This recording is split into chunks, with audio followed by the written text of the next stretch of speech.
Why on earth would you want to heat with firewood? Well, stay tuned and we'll find out.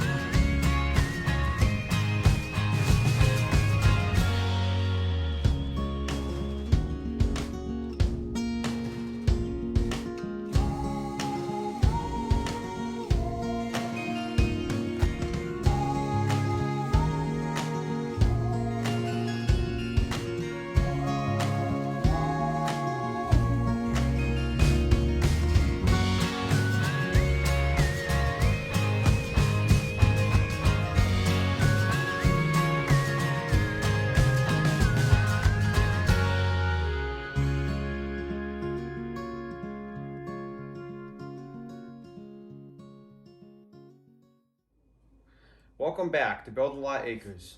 In today's fireside chat, we're going to discuss heating with firewood, why you would want to do it, are there any benefits or any negatives, all that, so stay tuned.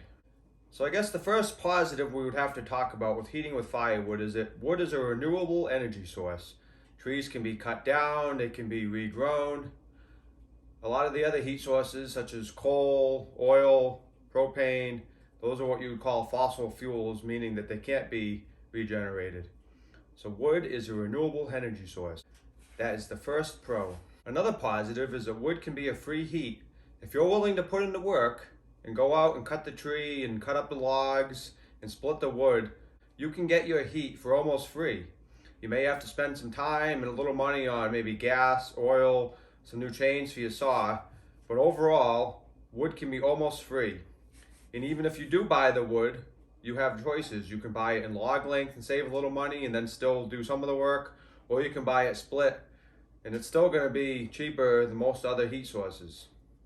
So consider that wood can be a free or almost free heat. Wood is a better heat. It's a radiating heat that comes out and it radiates towards you from the stove or the fire. And if you don't believe that it's a radiating heat, let me ask you this. If you were lost in the woods and you came to a clearing after being cold and hungry for a couple of days, there was two houses and it was the middle of the night. One house has smoke coming out of the chimney and it has a fire glowing inside, shining through the window. The other house is cold with no chimney smoke. Which house is more inviting? Which house would you want to go into? I think it's human nature to be drawn to the fire and the house that looks more inviting. I think most people would agree with that. So wood is a better radiating heat. It feels differently than other heats, even set at the same temperature. Wood can be an excuse to buy toys. That's right, fellas, you heard me. If you want to buy tractors, four-wheelers, side-by-sides, trailers, all these things can be really useful for firewood and a lot of other chores. But it'll be an excuse to get some of these toys. So you're saving money heating with wood, but you're going to have to get some toys to do that and save the money. So it's going to be a discussion for you and your spouse, but you can definitely use wood as an excuse to buy toys. Take it from me. Wood can be great exercise, not only for physical health, but also mental health. Sometimes when you're swinging the axe or swinging the maul, splitting the wood, it can give you time to think about things, think about life in general, and it's going to be good exercise for your body to keep you fit and young. So wood can be a great exercise tool. I think the last positive we're going to touch on is wood can be used during power outages. So if you lose power for a week at a time, which is not uncommon in some of these country areas, we've lost power here for 8 or 9 days at times. But guess what? Wood stoves don't require electricity to run. I can use this stove with no power and I can still have heat for my house and I can still cook my food. So there are a few negatives to wood, so let's discuss those too. Heating with wood can be a lot of work. You have to split the wood, you have to stack the wood, you may have to cut up the wood. It's definitely a lot more work than just turning a knob on a thermostat like oil or propane. So keep in mind, wood is going to be a lot of work. Even if you buy the wood pre-split, you're still going to have to stack it and you're still going to have to load your stove. So it's definitely more work. Wood can be messy. When you put your wood, it's just naturally going to have some of the bark fall off. It's going to make a lot more dust. You may even have bugs come in with the wood. So be prepared that wood can definitely be messier than other heating types. Wood stoves cannot be left on for extended periods of time without you being home. So if you want to go away on vacation for a week during the winter, or you want to go up north, or maybe down south on a long holiday weekend with your spouse, you're not going to be able to do that and let the wood stove run while you're gone. You may be able to set oil or propane furnace to 50 or 60 degrees and leave it for a week, but you can't do that with a wood stove. I would akin it to cats and dogs. Cats would be like an oil furnace. You can leave them alone, give them a little litter, maybe some food, and they're good to go for the week. But dogs and wood stoves, you really need to be there daily to give them attention, and you need to be there to watch over them. So keep in mind, if you go away a lot, a wood stove may not be a good choice for you. So I think the last negative we're going to touch on is going to be that wood takes up a lot of space. A cord of wood is 128 cubic feet, which typically measures out to 4 by 4 by 8. That's a 32 square foot rectangle. So if you buy multiple cords of wood, then you're going to need a space to store that wood. So keep that in mind if you want to burn wood. So now that we've gone over some of the pros and cons, let's discuss some general facts. The first fact is that a cord of wood is defined as 128 cubic feet. That's going to be, like I said, typically a 4 by 4 by 8 square or rectangle. So a cord of wood is typically considered equal to 150 to 200 gallons of oil. Now the reason is that the range is because depending on what type of wood you have and how seasoned it is, it's going to vary. So if you have a mid-grade wood that's, let's say, 18 or 20 million BTUs per cord, maybe something like a red oak or an ash or a cherry, then that's going to be the 150 range. But if you have a really high-grade wood, something like a black locust or hickory or Osage orange, which is hedge, then you're going to be closer to the 200 or possibly over the 200. So there's a big range with firewood. Some are 18 to 20 million BTUs per cord, some are 25, some are 30 million. So that's really going to vary, but with knowing that information, it's easy to calculate out how much wood you may need your first year. So if you know you burned 600 gallons of oil the past year, then you know you're going to need 3 to 4 cords of wood. That's going to be a good starting point for you to base your wood consumption on. Now, if you have extra at the end of the year, that's great. You can carry it over into the next year. If you run out and you don't have enough, that's okay too. You're just going to have to order more the next year.